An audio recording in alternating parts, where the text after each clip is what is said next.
American veteran. I gotta, God almighty.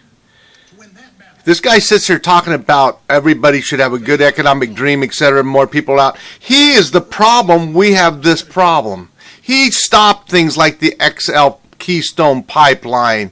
He has stopped, well, other Democrats too before him, development of resources in Alaska.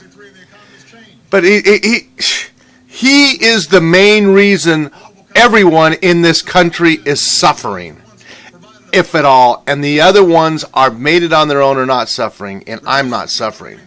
But, in fact, most Alaskans are not suffering. And if they are suffering, look at Flip You the Bird. Look at him. Flip you. Fuck you, America. Fuck you. Well, fuck you, Obama. You're an asshole. As soon as you're gone out of office, the better America will be.